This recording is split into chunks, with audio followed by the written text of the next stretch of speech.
La musique se transmet, on vient de le voir, elle se partage aussi et c'est une des valeurs mises en avant par le dernier né des festivals, la Magnifique Society, soutenue par le Crédit Mutuel Nord-Europe. Cette semaine de convivialité rémoise a commencé par une expérience urbaine aussi ludique que scientifique, alors redécouvrez la ville de Reims entre concerts et installations sonores.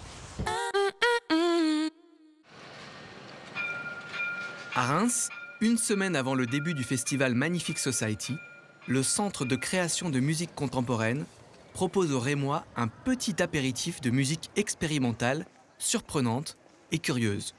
Ça s'appelle l'Avant-Garde.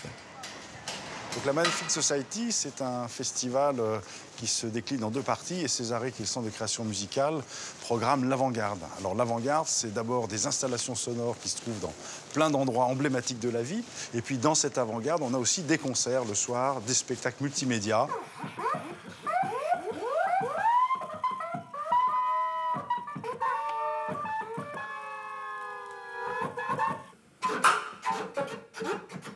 Césarée est un centre de création musicale donc, qui vient là pour offrir à des artistes la possibilité de développer des projets inouïs et un peu fous et de faire de la recherche. Donc c'est ça tout l'intérêt, c'est d'expérimenter des choses et puis de susciter peut-être des vocations chez des plus jeunes qui auraient envie, avec un ballon de baudruche et une paire de gants, de faire un instrument de musique.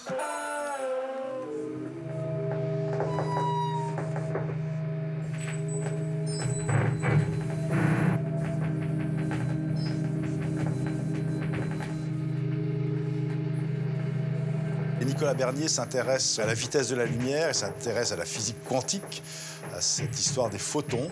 Et c'est une œuvre très high-tech dans les différentes installations qu'on propose dans notre festival.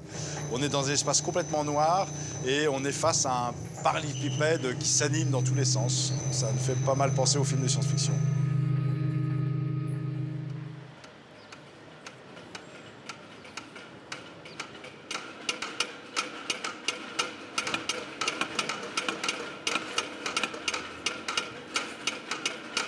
C'est des caissons en bois où j'ai incrusté des métronomes mécaniques. Et 4208, ça correspond en fait au tempo le plus lent, le plus rapide de ces métronomes. Moi, je travaille depuis un moment comme percussionniste, enfin batteur, percussionniste. Et mes projets, je les développe en fait dans des lieux d'architecture. On a cherché un lieu qui pouvait correspondre à l'installation en fait, en elle-même. Et le cryptoportique correspondait totalement à ça, puisqu'on pouvait vraiment laisser les gens se faire leur propre histoire dans le lieu avec le son. Voilà. La dernière installation visible de cette avant-garde rémoise s'appelle justement l'Invisible.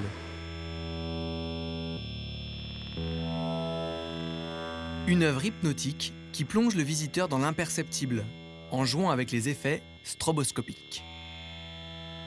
Visible ou invisible, la création musicale contemporaine méritait bien une petite semaine pour elle toute seule dans la belle ville de Reims.